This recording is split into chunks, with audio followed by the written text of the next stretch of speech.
What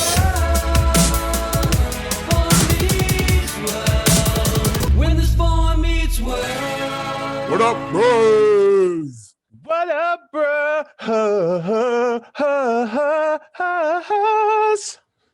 And welcome to Bruh Meets World. When it's Bro Meets World. Your boy meets world, the fun cast.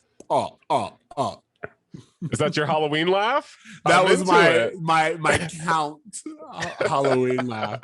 This was a dumb episode. Right?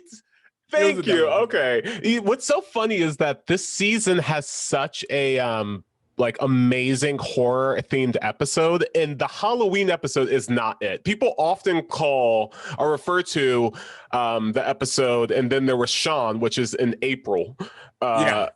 As the Halloween episode, but this is the Halloween episode, and it just seems like a clusterfuck of TGIF promos. Like, it just seems like something that they were forcing out. I completely agree. You're right. Not even when I think about it, I believe the Halloween episode of Girl Meets World is bad too. Like, they just don't do Halloween well, and it's funny because certain shows have like a holiday that they do really well.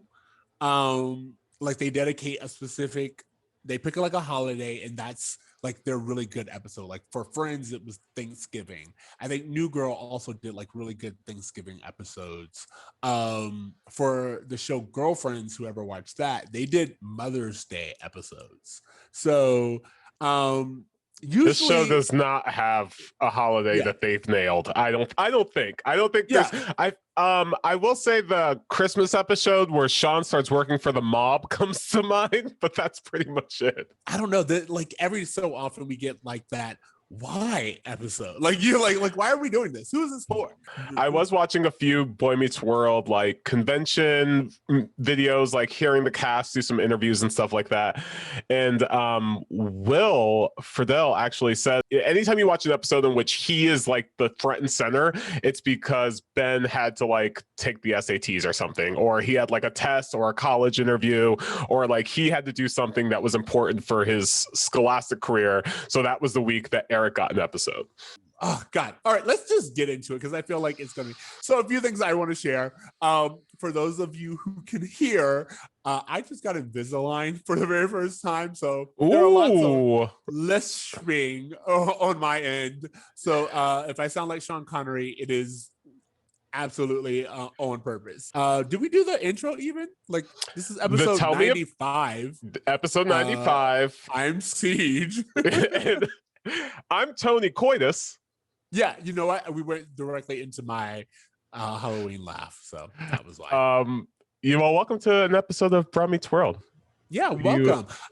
We've kind of like rearranged our whole format just a little bit. So again, doing the thank you guys and the shout outs right up front. Wanted to really appreciate you guys for listening to Bro Meets World. You've been very active on our new TikTok channel. If you haven't checked out our TikTok channel, please go do so. And check out the comment section. Yeah. The comment section really is heating up, especially over lots of disputes over Angela, lots of disputes over Sean, some of the things we covered in our previous episodes.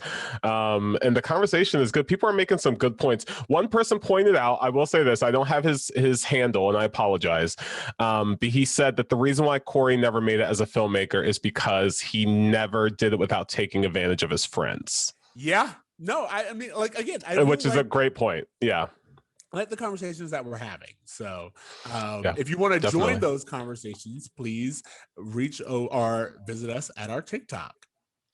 Yeah, in various social media we're around, and we definitely are in a hot season right now. This is the time to jump on and to share it with your friends because we're discussing all the episodes that I think people remember most. So with the exception of this episode, because this episode is quite forgettable, I think. Yeah. Other than the Candace Cameron cameo.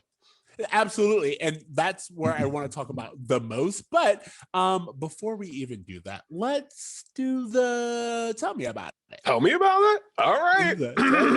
Tell us about it. It's a Halloween episode. Eric learns Jack is dating a witch. Topanga and Corey learn flying's a bitch. Okay. I feel like that's both the summary and everything you need to know about this episode. This is season 5, episode 5, Witches of Pennbrook.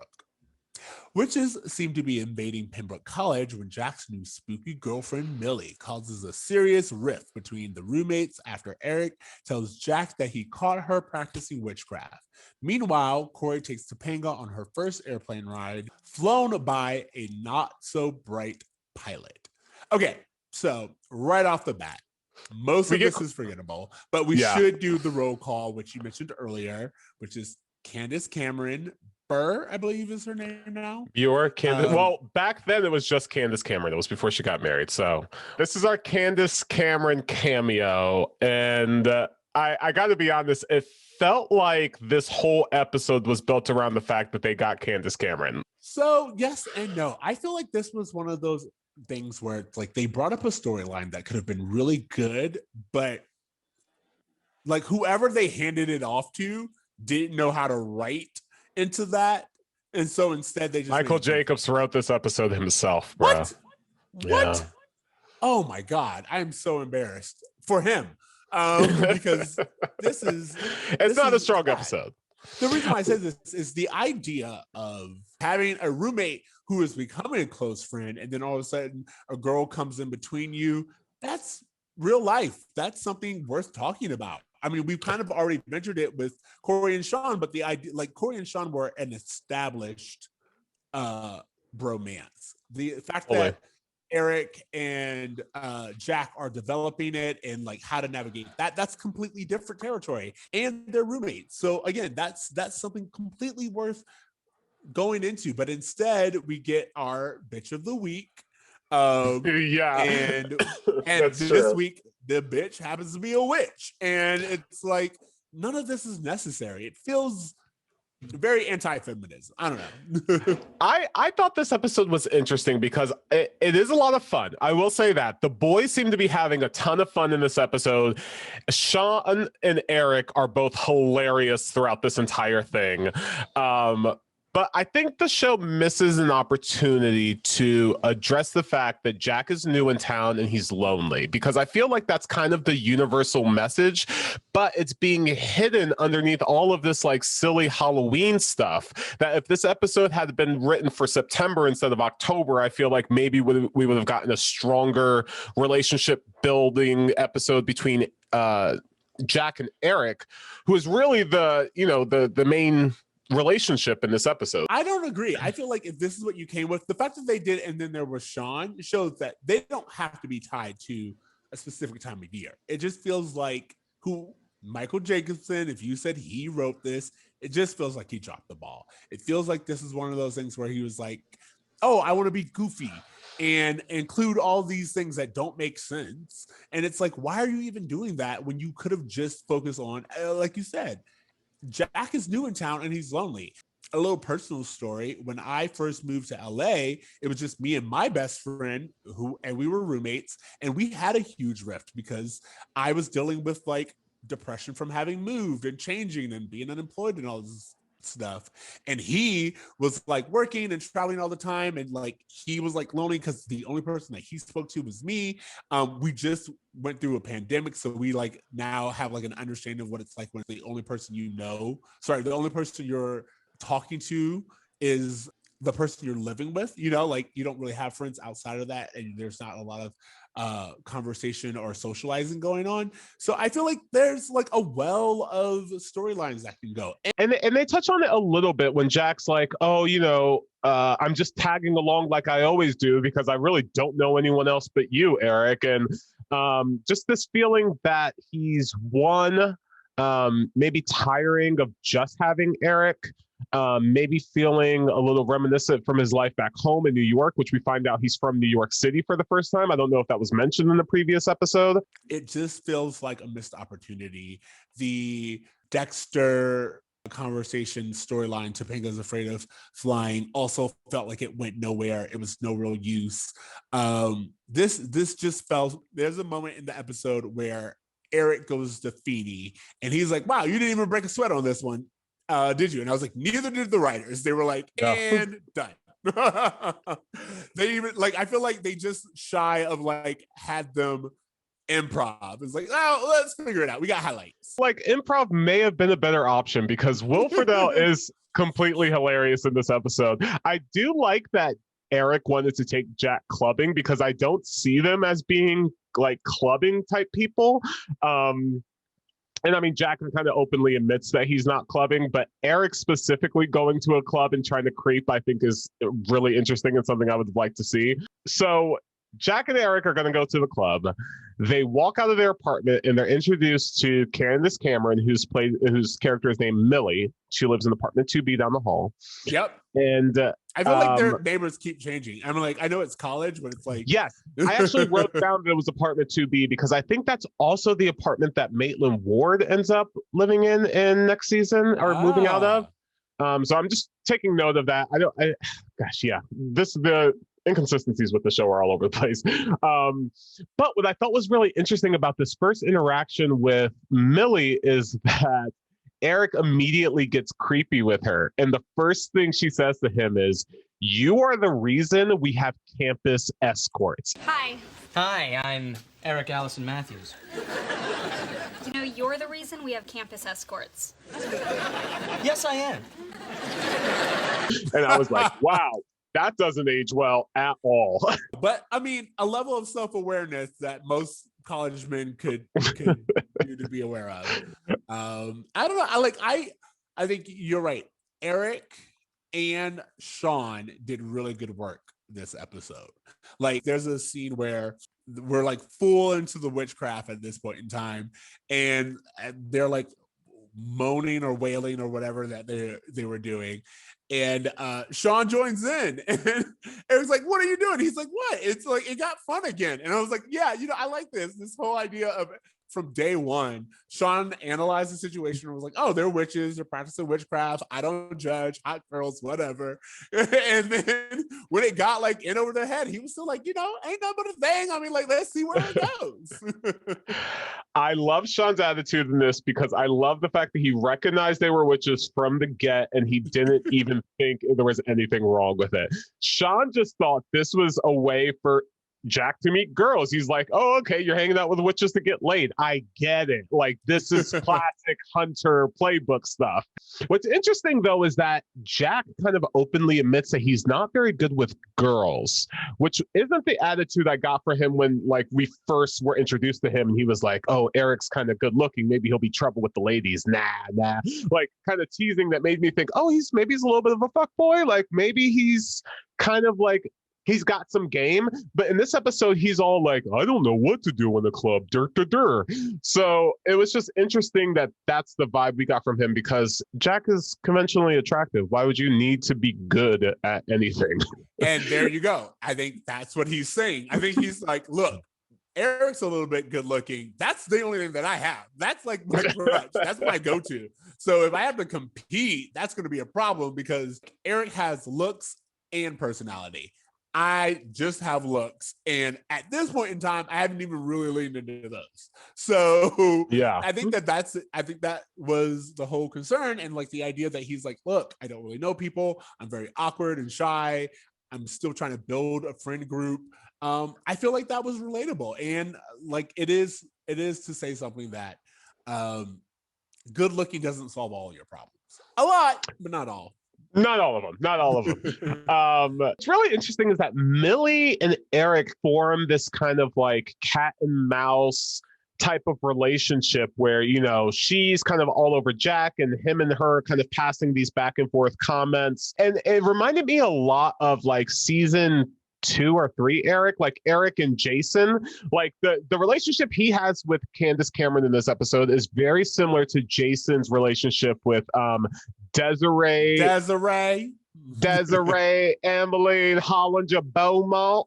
You looked that up. The way you were like, there is no way you just remembered all of those. That's the same kind of back and forth for Tat, but it has like that same energy, but plus witches though, because it's Halloween. I mean, and that's the thing. It's like, if we were going to do a witch episode, didn't do witches. Witches are on campus. What's that about? Like, is it a metaphor for something? Like, this just seems like it was a metaphor for women be trouble. You know what I mean? It's like, oh, girlfriends, am I right? What actually should have happened is throughout the episode, instead of it being so heavy on the witch stuff, it should have been like, hey, Jack, I notice you're moving very quickly in a new relationship. Like, let's talk about it. Let's get to the root cause of it. Not like, hey, let's stop Satan, which is what the episode turns out to be, is Eric defeating a live existing Satan. Yeah, a few things here. One, we just confirmed the existence of Satan. I feel like that's a bigger deal. Yes. Two, even with witchcraft, they completely like play it for jokes and like all this, like you can't be like, hey, witches are actually modern and they're not what you think they are, but then also have a demon voice and like all like why? Like they're all over the place with their witch like ethos. I will say this. I spent a Halloween in Salem, Massachusetts a few years ago and actually did learn a little bit about witchcraft and like modern like Wiccans and everything like that. Nothing to do with Satan. Satan is a completely Christian construction. It does not exist among witches that I know of.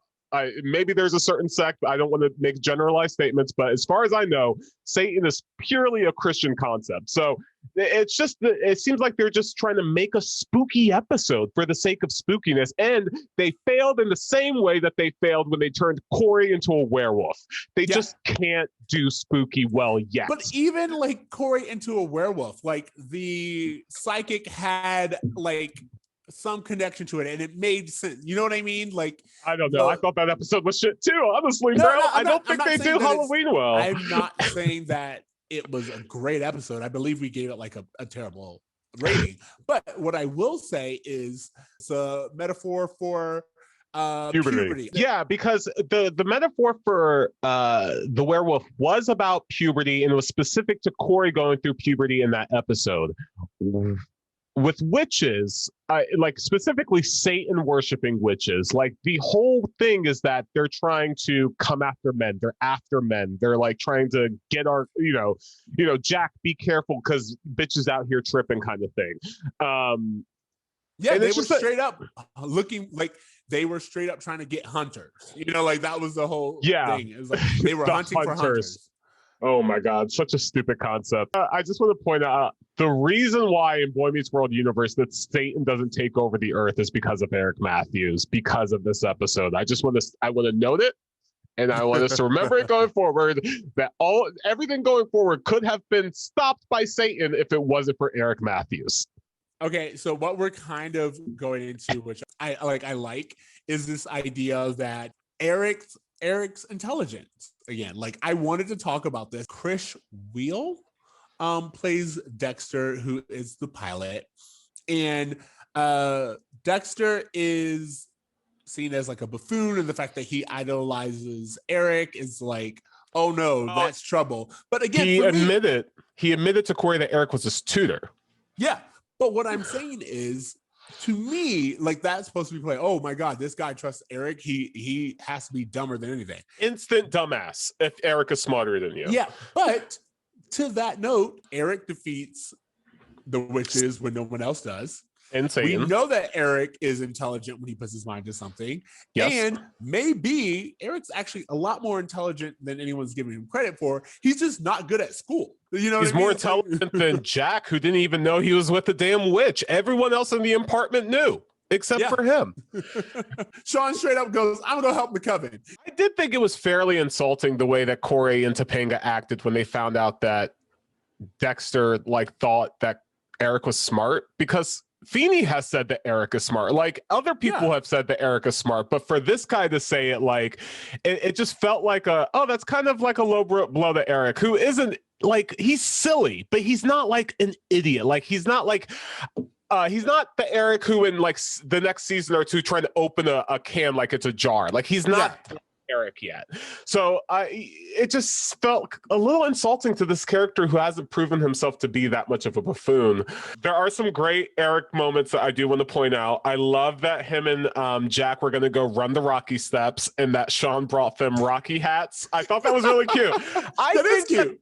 Their little apartment is like could be its own spin-off show. Like there is like this, if it wasn't for this silly ass storyline, I thought all the relationships worked without Corey being the center of the episode. In fact, here's a little fun fact. This is one of only 3 episodes of the entire series in which Ben and Ryder do not share a scene together. Ooh, fun facts. So these are fun facts. Keep going. Fun facts. So, like, it kind of gave Sean a dynamic that was completely different. He's not the best friend / husband of Corey. He's not, going through relationship stuff. He's not dealing with family drama. He's just like a kid living in an apartment and just like, oh, there's girls over. Like, you guys are going to clubs. Like, this is cool. Like, he's just having fun. And it's so fun to see Sean have fun. And that's one of the better parts of this episode.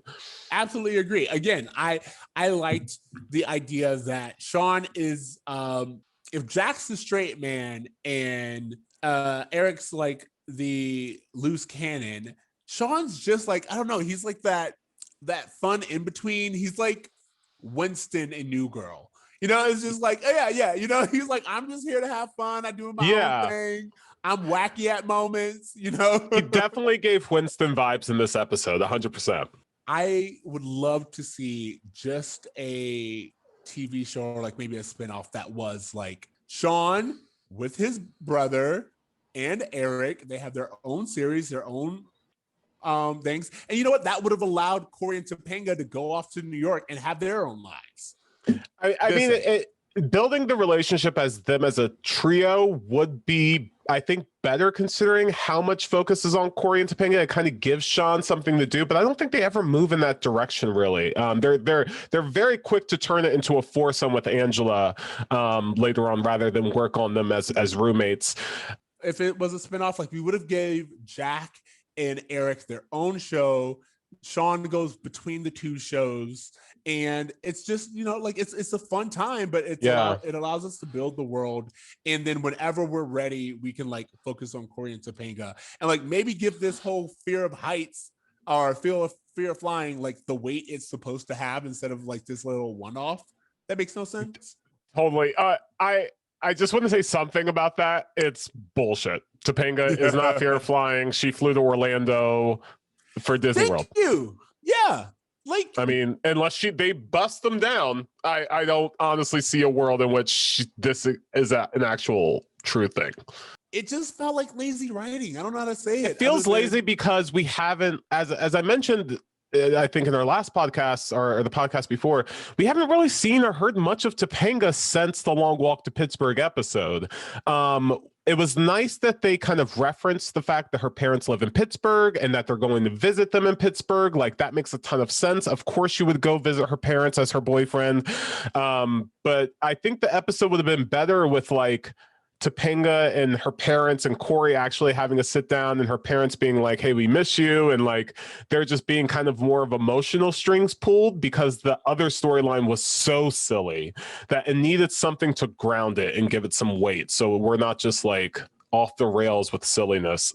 One of the things I wanted to mention about specifically the Sean's character is that he seemed very, very cool with Satan worshiping witches. Yeah, right? After he found God last season, like it felt like an odd thing for him to just be like, God, if you're out there, he had this whole monologue with talking to God.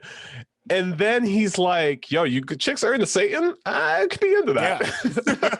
Yeah. It just seemed like a very Chet Hunter thing. I mean, maybe that's his father shining through. I like the whole no judgment, you do you, I'm open to all religions, I'm open to all experiences type thing. Yeah, you're right. Let's talk about Candace Cameron. This is probably like last season Full House, or Full House just went off the air. Like it's later on in the Full House world. I don't think she ever did any big movie parts. I think she just did a lot of just like TV cameos and like Hallmark movies. Like I don't think she really did anything big outside of Full House. So this just felt like a natural thing. Like if you're wrapping up on Full House anyway, you might as well make a few guest appearances on the studios next door. Yeah, I'm gonna say we're on the same lot. Why not? Yeah. But it's funny that you say that because isn't she a Christian? Like, yeah. Although I can't speak on the faith history of the Cameron siblings, but I don't know if that shit was at full speed by then. Okay. If you do know and you got some Cameron fun facts, please hit us up. I don't think Kirk was making Christian films yet, so as I really can't say. But so I want to take this moment and say that for those who know me, know I'm not very religious. I respect all religions, just like that's how I approach things. But because I respect all religions, it is interesting to me when American television kind of like specializes in one religion but ignores the rest. And witchcraft or Wiccan is not the same thing as Satanism. And like, you don't have to be, I'm trying to say this correctly. Satanism gets a bad rap because it has Satanism in it. But if you actually do your research on like what they believe, I feel like a lot of people's eyes would be opened up. Totally. I actually learned that too, what like Satanists are into. And I'm actually like, hey, I don't disagree with a lot of this. Like, and again, I'm not saying that I'm a Satanist. I'm saying that do your research before you judge another person's religion. And especially if that person's religion is like doing way more for the community, that, you know, like I'm just like the idea that they were like, actually our Pittsburgh chapter helps out in inner city kids or whatever. That's like a legit thing that a lot of other religions do. And there's this literal demonizing of other religions that aren't Christianity that I have a problem with. Take that as you may, but I just feel like you should show respect if you want to have respect. And I feel like if they did the same thing with Catholicism, or if they did the same thing with like some other more valued or more respected religion, there would be like hell to pay. Again, all these funds. I agree with you. I'm also not a religious person. I kind of have a South Park approach to religion, in which I just believe all religions are kind of kooky. But that's the thing. All religions are kind of kooky. So to like have episodes where, you know, we're going to say like, oh, Wiccans are this. I don't know why we're speaking up for the Wiccan community, by the way, but it's just this kind of thing of just like, it's an interesting concept because Satanism is a Christian idea. You're viewing one religion through another religion's lens. It's not fair to me because if anyone else did it, it would be like, if you confuse Christianity with magic or whatever, you know, like if you did all those things, you were just like, oh, it's just like a magic show or something like that. Like there would be a response, there would be a reaction. I mean, Water in the Wine's kind of a magic show. You know what I mean. Person too. You guys get what I'm saying. What I'm saying is, for me, it's about tolerance. It's about respect. It's about, hey, maybe if we're going to talk about this particular thing, we either completely lean into the parts of it that are real that we feel are a little wacky, or we completely make up something different. We can make up a completely different religion, completely different thing, and we don't even have to worry about it.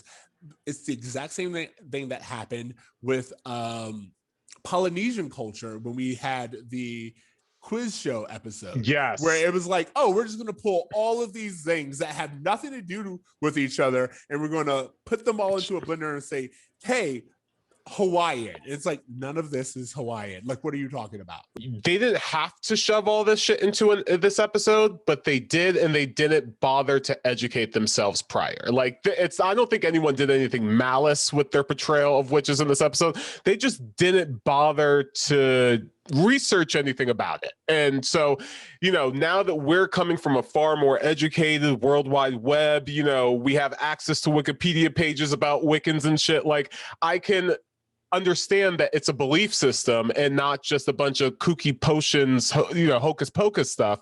But it seems that in 1997, that was the only understanding of witches. So, I mean, maybe this is a sign of the times, but it's one of those things that definitely with 2021 eyes stands out. Sabrina. We get Sabrina the Teenage Oh my Witch, gosh. Melissa Joan I'm Hart. so angry that they had an entire episode about witches and they did it in such a completely insensitive way, and then only to have a more, I guess, a better portrayal of witches at the end. Like, they had Sabrina. Like, why not have her be the episode? Why are you bringing Candace Cameron to be a witch when you have the witch Sabrina in this episode? Like, it just Thank you. Like, I mean, I would imagine it was like a timing issue, but in general, in my mind, how about we have Sabrina the teenage witch, who's actually a witch in like ABC family lore, have her actually play that character the entire episode, and it's still having the problem of, hey, we're roommates, hey, this girl's getting in between us, hey, don't you feel something's a little bit off by her? And you know, like that's a great thing. So now we're talking about, just like, it turns out, hey, the entire time she is a witch, you know, like that makes things completely different. But instead you went like the kooky route and you made it like, you brought in Candace Cameron, making her like do this weird voice the entire time, when in fact we could have just used the Sabrina character as a great metaphor for when another person enters your relationship. It was disappointing that Sabrina didn't get to be like the main character in this episode, but it does segue into next week's episode, which I don't know if we're ready to talk about yet. But next week's episode is the time traveling episode, that is also a Sabrina the Teenage Witch crossover. What? Yeah, I know. I didn't know this. It's a lot. Why are you spoiling these things for me? Because I'm saying that, I guess, like, to end the episode with a Sabrina cameo kind of makes sense, only because it leads into next week's crossover episode, kind of, where the Salem the cat shows up and takes them all into the 1940s. So, bro, it's weird. It's so weird. It's not a Halloween episode either. Yet they have Salem the cat out of nowhere come up and then send them back in time. Oh, bro, next week's episode is going to be why would we not just do a story arc then? Like, why would we not, like, make them tie into each other? If you're going to do 2 spooky episodes back to back, why don't you just do both as one 2-parter? Were they like I don't know, but did we watch? Was this like a 2-episode TGIF? This is not a 2-episode TGIF. I know that because I went ahead and watched the next episode, the first part of it, just to make sure. And there is no connection to this episode other than there also being a Sabrina the Teenage Witch character in it. Okay, well, if that's the case, then yeah, I have a lot of questions. But you know what? Let's not harp on that. Let's not spoil it just yet.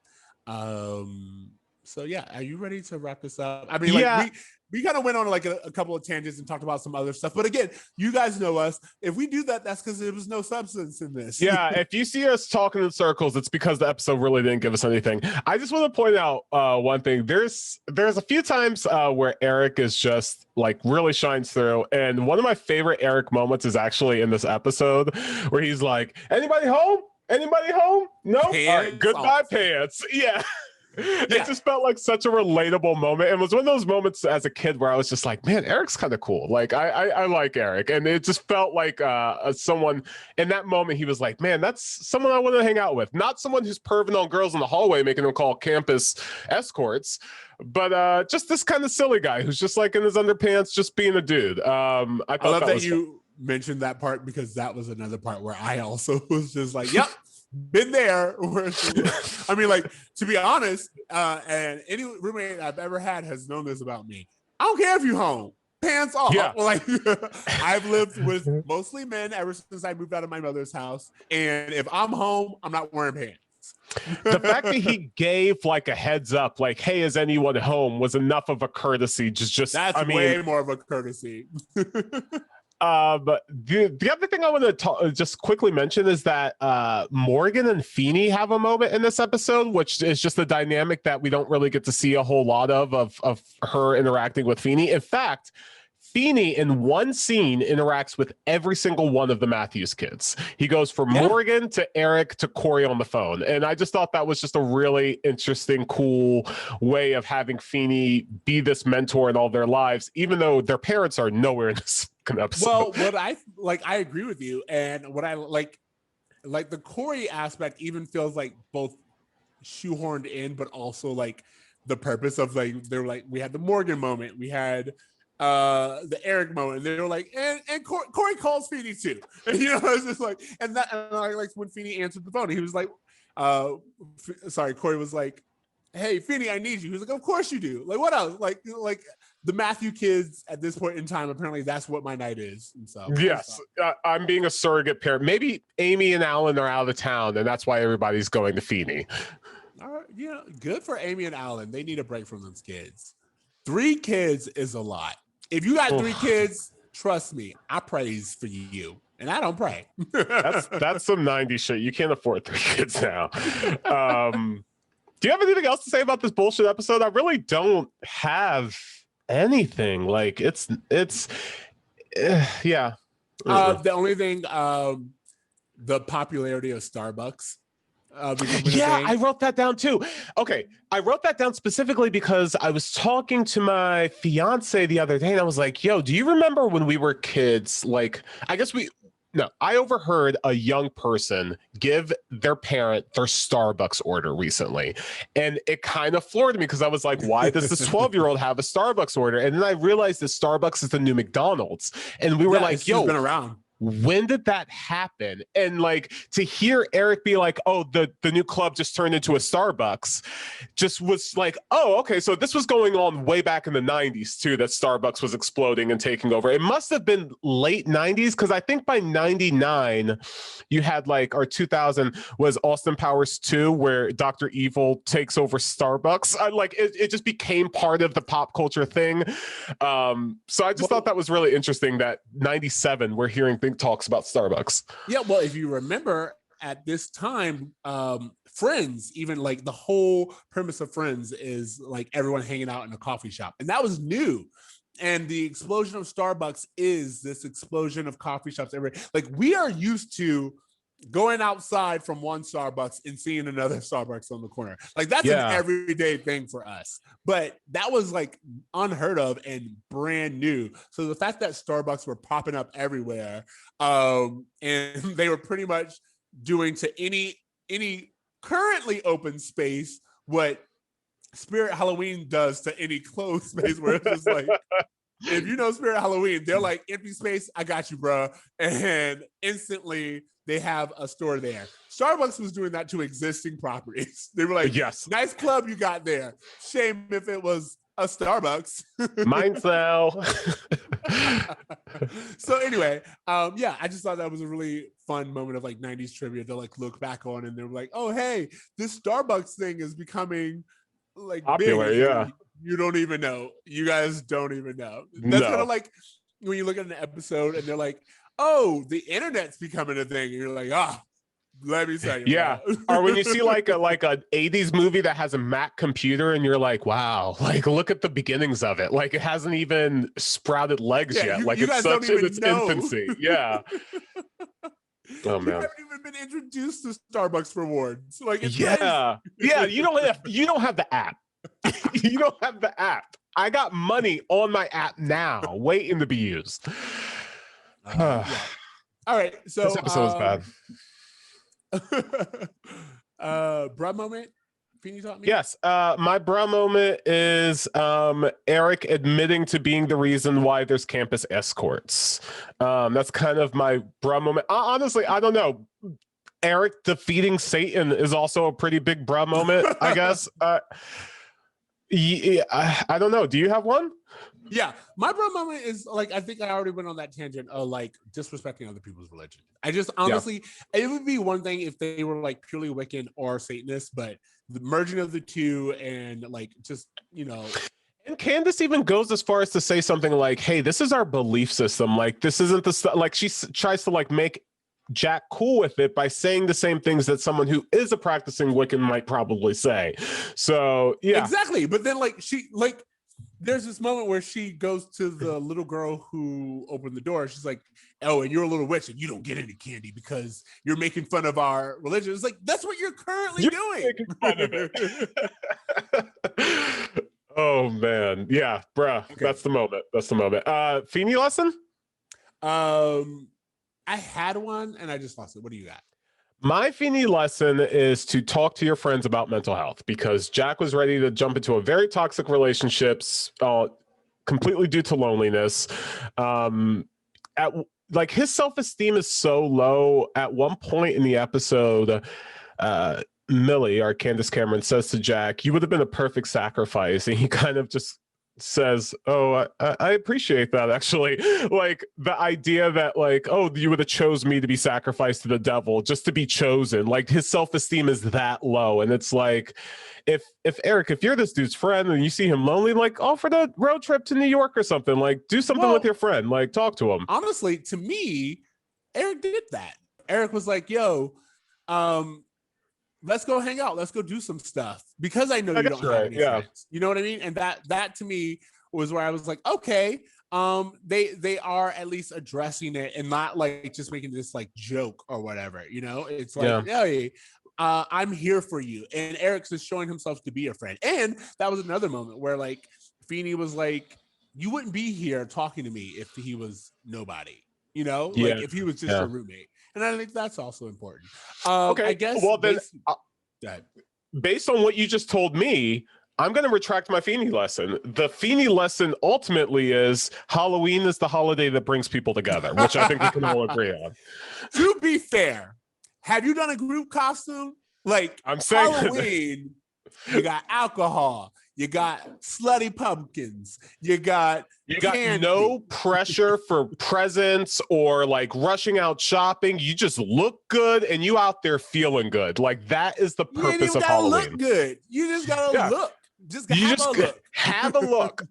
Oh man. And if you don't want to have your own look, go look at other people's looks. Like Halloween is the holiday that should bring people together. All I'm saying. And it did in this episode.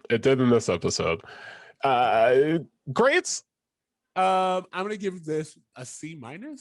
Oh, yeah, C-. I was gonna say D+, but honestly, like Sean and Eric kind of saved this episode for me with their humor. Eric saved this episode. Sabrina's little cameo saves this episode. Feeny has some good like one-off lessons. Like again, we always talk about it. The ingredients there, the meal horrible, and we just gotta be better with that.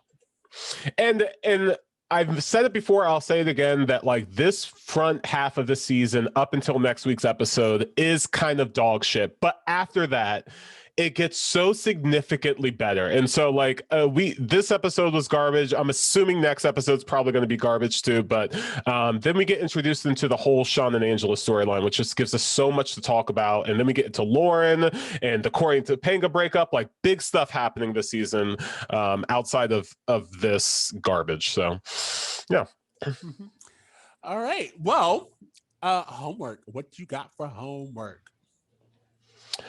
Homework. There is a artist from the UK. Her name is Baby Queen.